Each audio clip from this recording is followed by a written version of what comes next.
Hari Om Tat Sat. Welcome, all of you Manatv International yogis. Thanks for joining us again for Yoga, the Union. We're going through our Asana series, and today we're going to start with inversions. And we'll give you an understanding of inversions, go through a number of inversions showing you how to do them. And inversions are really wonderful. They're important. The inversions have special benefits that we don't get in our normal life. We do sometimes twist in our normal life experience. We do certainly bend forward and arch back some, but we almost never get inverted. We might get inverted when we pick something up off the floor or tie our shoe, but pretty much that's it. And there are great benefits to being inverted. We'll talk about that as we go through the asanas here. So, Parvati, again, thank you so much for doing this for everybody. Have fun. Very good. We're going to get started now. Okay, Parvati, please step back into downward facing dog. Hands next to the feet, one foot back, the other foot back, heels not quite touching the floor. Separate the feet as wide apart as the hands. And you want to hang out here. So, inversion in yoga is defined as the heart being above the head, or the head is lower than the heart. And you can see we've done downward facing dog in our sun salutation series, but when you hang out in it as an asana, spending time, you'll see that you really have a full inversion here. The head is completely lower than the heart, and you're hanging out. And as you breathe into this posture, you want to engage through the hands, stretch out through the backs of the legs, breathe comfortably, and just feel the energy. It's a beautiful, beautiful inversion. Okay, we're going to move into a different inversion now. So Parvati, please step forward and we'll do hand to foot pose, Padahastasana. And in hand to foot pose, you have your hand touching your foot. Now, when you fold over, if you don't come all the way down, your hand doesn't touch your foot, you can just bring your hand touching behind the calf or ankle. That's fine. But if you can touch the foot, you can do that. Touch the foot. You might take the index finger and grab hold of the big toe and let the elbows hang back. Or another approach would be to stand on the hands quite literally, so the toes are almost touching the wrists. And then your elbows can bend out and back a little, tuck the chin in. You push into the heels, flatten the backs of the legs, and then once again, breathe comfortably. In these inversions, in any inversion, please breathe like you do when you're going to go to sleep at night. And you take on a breathing pattern when you're going to sleep that's not super deep, but it's a little deeper, a little slower. And when you do this, you'll find that the posture will open up and give you so much more. You'll really find yourself in asana, where you're being steady but comfortable, relaxing into a steady effort. Okay, so now we're going to do a little different posture. We're going to separate the feet some and move into what's called the ghost pose. Not too wide apart. And you have to bend the knees, most people. You reach underneath and wrap your hands around to the ankles or feet, and then try to straighten the legs. You'll feel that this works a really unique stretch. And of course, once again, the head is lower than the heart, and you're in an inversion, and you need to breathe comfortably.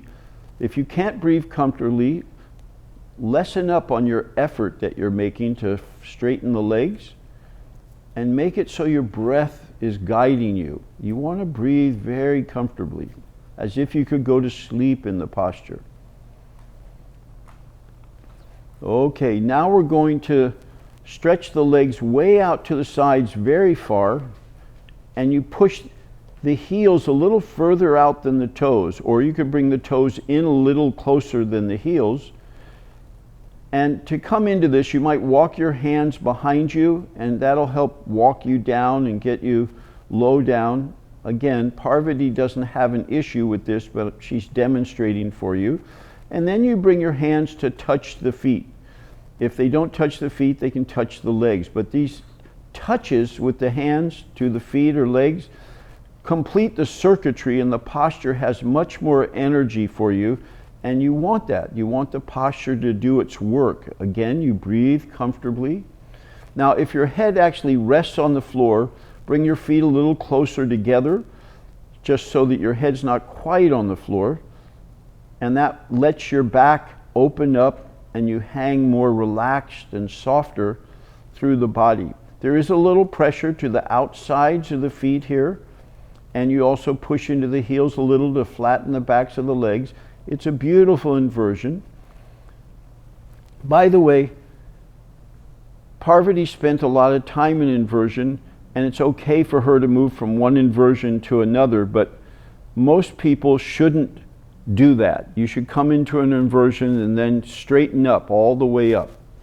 So right now, let's go ahead and bring the feet close. We'll show you how to come up from this. Walk the feet close together, please. And then bring the hands to the hips. And as you raise the head and torso, stretch the arms out to the sides as you come up. Inhale, bring the palms together. Don't arch back, just up, long and tall. Move the head and loosen the neck and bring the palms together in front of the chest. Soften the shoulders, the chest, the belly, and be centered. We're going to do the scorpion pose, Matsuyasana. So Parvati, please come down for scorpion pose and position. So when you're doing this, it's important that the elbows be underneath the shoulders and that the palms are often placed close, palms down, but some people prefer to have the hands interlaced. They find that more supportive. And then you're going to rest your weight on the elbows and hands and kick up.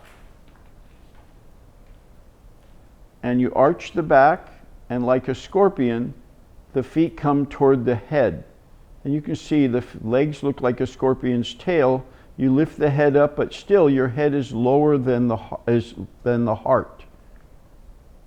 So you're in a nice inversion. And can you straighten the legs up and just hang out? This is a variation. It's a wonderful pose.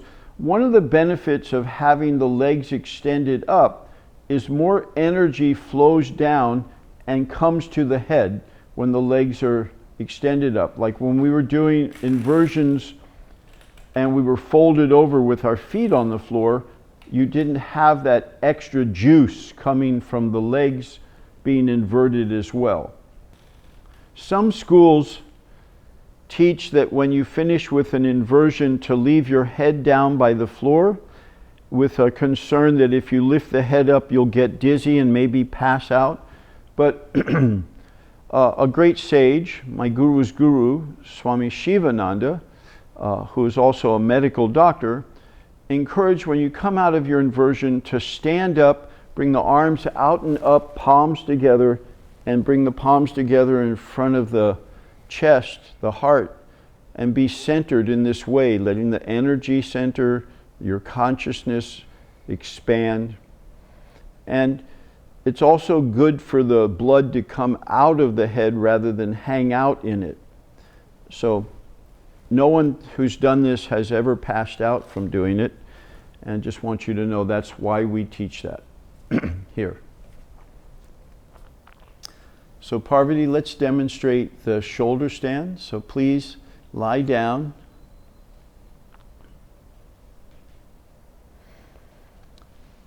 Notice how Parvati's pulled the hair out from behind. So if the hair's underneath the back and you come up into the shoulder stand, it gets pulled and you feel very uncomfortable. So you want to make sure to move the hair out, and also don't have it bunched up under the head either. If you have a loose t-shirt on, be sure to tuck it in, otherwise it will fall into the face and make it so it's difficult to breathe. And you want to clear the throat. So bring the legs together, bring the arms in close to the body, palms down, press into the hands, swing the legs up and overhead so the back comes off the ground. Then put the hands on the back, keep them centered more toward the center of the back than the waist, and the elbows don't come out, they stay squeezed in a little bit. And you want to walk the hands down to press the chest right into the chin. Get the body up as straight as it'll get. And then breathe like you do when you're going to sleep. Take that breathing pattern. We've talked about it already, but you'll find if you're doing that, the posture will start to have everything opening and flowing, and you'll really be able to feel the benefits. There are a lot of benefits here. You only want to do this if you don't have glaucoma. Though the posture is called Sarvangasana, all members pose, good for everything pose, it really isn't good for everything. If you have glaucoma, you shouldn't do this because it gives such a rich supply of blood to the head and eyes. And if you have glaucoma, that's dangerous for you. If you don't have glaucoma, it's really good for you. Now, in the inversions, you want to hang out. But you may find that if your body's bent a little, then your back muscles are working and you need to relieve that tension. If you want to hang out, you can bend the knees down toward the forehead, feet toward the buttocks. And you'll find that this releases all the tension. You take a few breaths and that's all you need, and then you can straighten up again.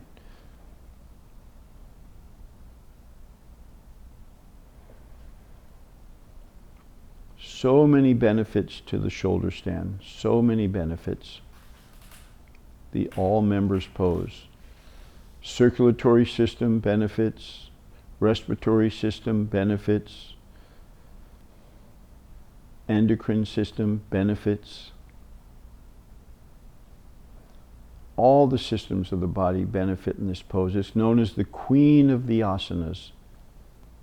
So when you're getting started, you hold it about a minute or two. When you're comfortable in it, you might hold it 3 to 5 minutes.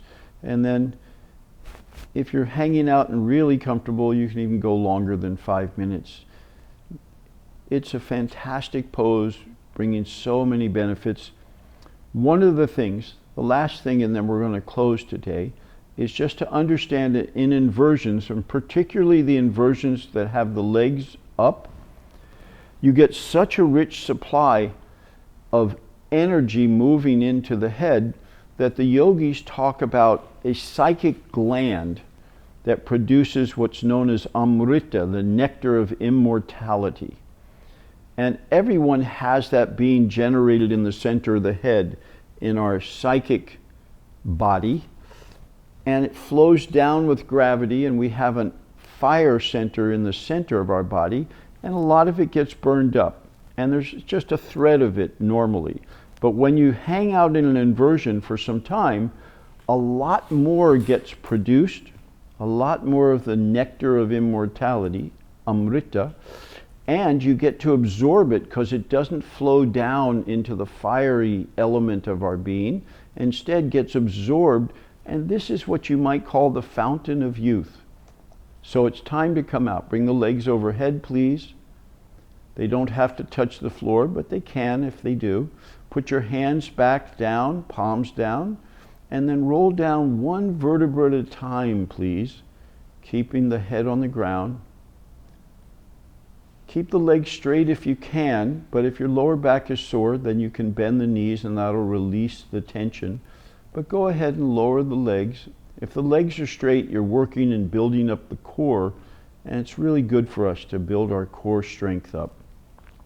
When you come out of shoulder stand, you need to release the neck from hanging out like that, and we tend to use Matsuyasana, fish pose. So go ahead, reach down as far as you can on the side of the body, get a good grip, And you're going to sit up halfway on the elbows without pulling the elbows back. And then bring the head back and the chest up and put the top of the head down on the floor. This is Matsuyasana, the fish pose. Now, you might slide your hands down and pull the head a little deeper underneath. And you want to breathe extra deeply. Really take deep breaths. This pushes air into the upper lungs, the apex of the lungs, and really cleanses and refreshes the lungs like nothing else. It also stimulates the parathyroid glands and the thyroid gland, which that stimulation was started in the Sarvangasana, the shoulder stand. So they complement one another beautifully. Now, coming out of this, you want to push into the elbows, pull on the hands, lift the head back up, and tuck the chin as you roll the lower back down first. You don't want to just lie down. If you just lie down from the fish pose, you'll find that the lower back gets compacted and you'll learn to hate the pose. But if you stretch out the back like Parvati just demonstrated, you'll find that you'll love it. It's just a wonderful posture. And wiggle loose. You might want to free up the lower back a little extra after that series. You can hug the legs, roll around a little. So we wanted to show you how to use the wall for two of the postures we demonstrated, the inversions. One was the handstand. And if you put your mat up to the wall and you put your hands about, maybe 8 inches away from the wall, not too far, but also not too close. And the hands, it's important, are under the shoulders. If they're out to the sides, you have to use muscles. But if you have your hands under the shoulders, when you get up into the handstand, all you need to do is lock the elbows and the arms become sticks. There's no muscles needed at all. So to come up, rock back and forth, and you're going to swing one leg up as you kick off the other one, and then follow it with the leg that you kicked off of. You got to come all the way to the wall. And the heels rest on the wall, but just the heels. And you push into the palms and lock the elbows, and you can hang. In this case, you can even hang the head. You can look around. It's very soft, very easy. When you're doing handstand without a wall, your head has to be lifted to hold the posture. But here, you can lift it or let it hang. Okay, to come out, it's very easy. You step one leg down, the other follows. And then please bring the arms out to the sides as you come up. Inhale. And palms together in front of the chest, and just feel this beautiful flowing of energy, a flood of energy that's released from this posture. It's really wonderful. So please sit the body right next to the mat, not on the mat, but close to it, and your legs out from the wall. They can extend if you like. Then if you're sitting to the right of the mat, put your right arm down on the mat near the edge, near the side, and then you roll onto your back and lift both legs up so and then center your bottom on the wall. Bend the knees a little bit, make sure you've cleared the hair from behind the back of the head. And then you push with the feet to lift up, and this doesn't put any pressure on the muscles of the back. Walk your feet up a little bit. There's still a little bend in the legs, a little bend. Let there be a little bend in the knees so that you really do keep the chest pushed tight into the chin. There you go. And you can put your hands on the back, and it's very nice. This is just a beautiful way to do shoulder stand. Once you do this, you'll find that you have a perfect inversion, and it's so comfortable, no stress involved at all, and you can hang out here as long as you like. But to come out, you lower the back down, bring your legs down, and then you have to move onto your mat so you can do the Matsuyasana, because the neck still needs to be released. So you have to shift your body onto the mat, lie down,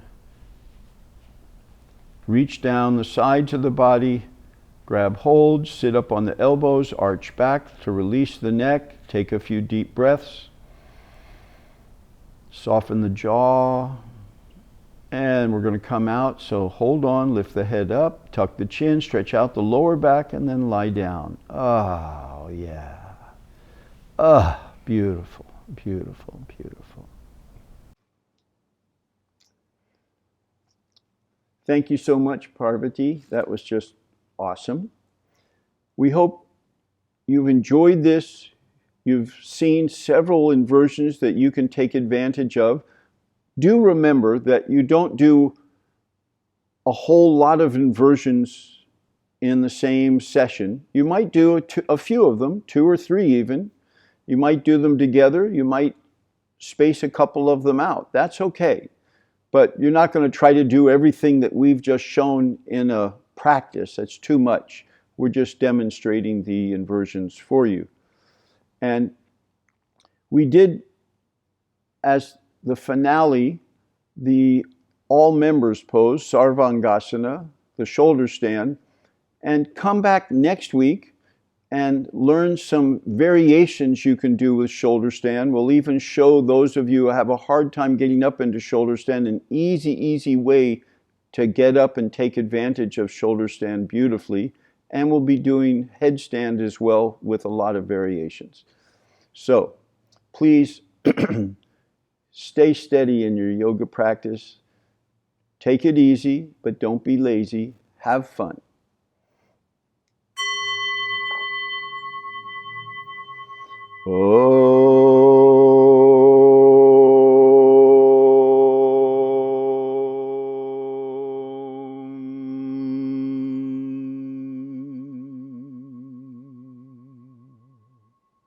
Om Asato Ma Sadgamaya Tamaso Ma Jyotirgamaya Mrityorma Mritam Gamaya.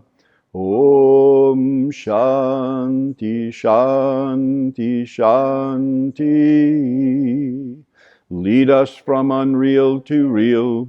Lead us from darkness to the light. Lead us from the fear of death to knowledge of immortality. Om Shanti Shanti Shanti. Loka samasta sukhino bhavantu. Bless all dimensions of being with peace and joy, love and light. Victory to that light of truth which overcomes all darkness. Victory is that light. Jai Shri Sadguru Maharaj Ki. Jai.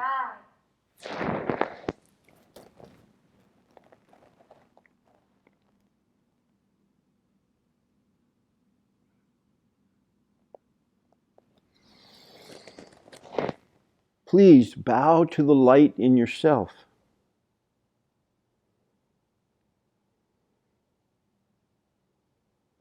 And bow to the very same light in everything and everyone.